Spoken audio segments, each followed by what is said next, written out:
the whole. In fact, actually, he often uses his platform to denounce ethnic minority people that disagree with him as Uncle Toms, coons, and house Negroes. And he actually believes that those ideas, those racial slurs, I would argue, are actually anti-racist terms. Oh, I mean, other than calling perfectly logical terms like house Negro, coon, etc., which do actually come.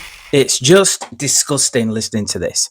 If a white person said anything this guy had been saying, he would probably be cancelled. This guy is a professor of Black Studies at Birmingham University. These are some of the books he has written.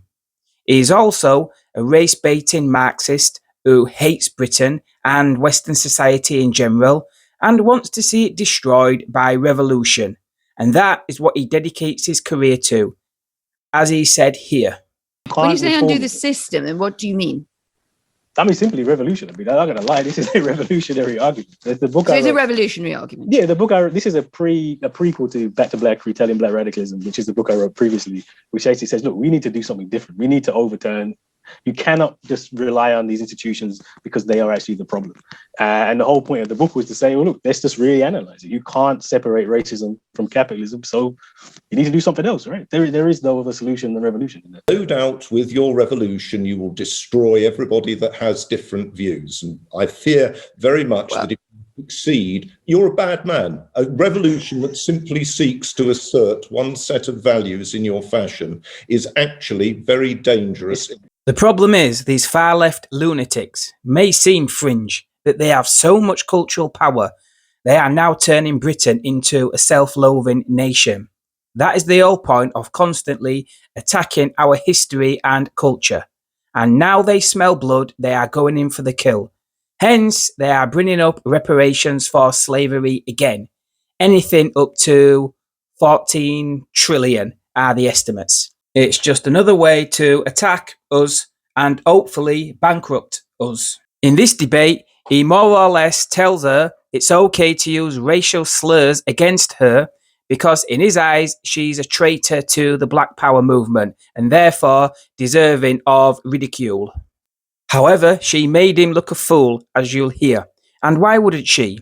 She lives and prospers in this country. She's doing well in life, in a country that believes it is morally wrong to prevent people from fulfilling their potential because of immutable characteristics like skin colour.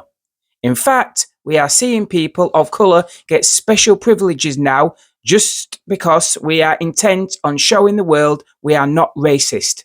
White people are now the only race that it is acceptable to discriminate against in the workplace.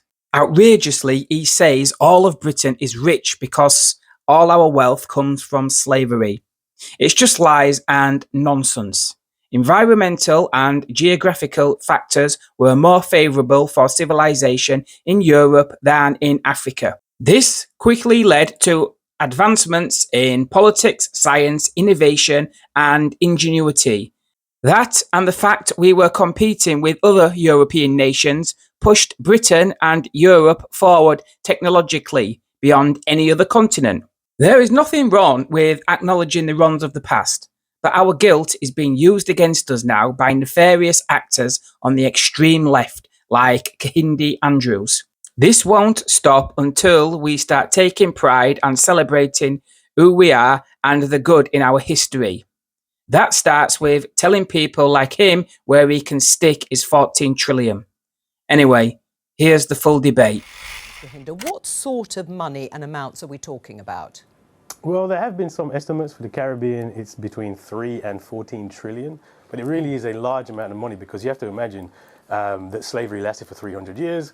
Obviously, that's generated a lot of unpaid labor. There's also the trauma to account for. And really, the wealth that we have today directly comes from slavery. So does the poverty that exists in places like the Caribbean and also around the former British Empire, which is what the Commonwealth really is. And so there is a massive debt that is owed if we're serious about tackling global inequality. But 3 to 14 trillion pounds. I mean, first of all, it's a very broad spectrum, never mind eye-watering amount. How's it calculated?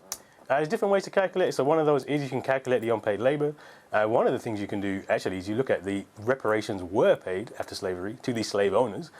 This was about 100 billion equivalent at the time. And there was also a 4-year period when slavery ended where we actually had to work for free for 4 years. And that's probably about another 100 billion. And that money was given to slave owners. So at the very least, there should be some kind of compensation. And I'd also point out that that money, I paid for that. My parents, my grandmother, who was only 2 generations away from slavery, paid for that through our taxation because the government had taken out such a massive loan. They didn't pay it back till 2015. So there has been reparations, it's been paid to the wrong people. So Right. I'm not sure how the government can say that there's nothing owed to the actual descendants of the people who were enslaved. And what's your message to Keir Starmer, the Prime Minister? Well, I mean, you can't just. I mean, the idea you shouldn't apologise, that you don't have a debt, that you want to say Black Lives Matter and take a knee during 2020. But actually, if you want to deal with the actual problem, which is the economic inequality that slavery and empire has caused and is still with us. My family's in Jamaica in the Caribbean. There's only black people in that country because of slavery, and it's one of the poorest countries by debt in the world. If you want to actually deal with those problems, then Britain has to take responsibility for the sins that it has done in the world. And those I think it's important to mention when it comes to Kehinde Andrews, he is speaking for himself. He doesn't represent black people, and he also doesn't represent Commonwealth countries as a whole. In fact, actually, he often uses his platform to denounce ethnic minority people that disagree with him as Uncle Toms, Coons, and House Negroes. And he actually believes that those ideas, those racial slurs, I would argue, are actually anti-racist terms. But on specifically the point of reparations. Well, I need to let him answer what you have just stated there. Kahinda, do you want to respond? Let's keep the language as sort of calm as possible, but Kahinda?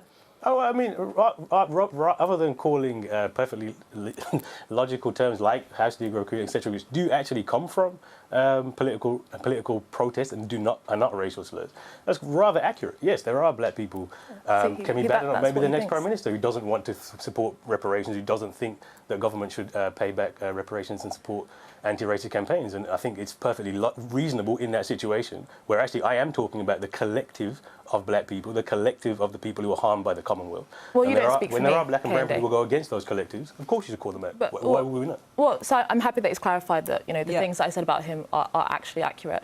But on the specific point about reparations, I just think that when Lisa Nandy, Who's the Culture Secretary? The Culture Secretary at the beginning of Labour's term said that the culture wars are over. I hope that she was right, that actually we're moving away from this kind of divisive rhetoric focused on pitting identity groups against one another. And I think the only way to move beyond the culture war is to see the Labour side actually push much more firmly on those within the culture warring left that are pushing these kinds of issues. Because the reality is, what reparations means is that essentially taking money from the working poor in Britain, from all racial backgrounds, and essentially giving it to regimes that have difficult governments and that have deep structural governance issues that have absolutely nothing also to do with the people that are alive today in the UK. Well, Kahinda, do you want to respond to that and then I'll ask the others?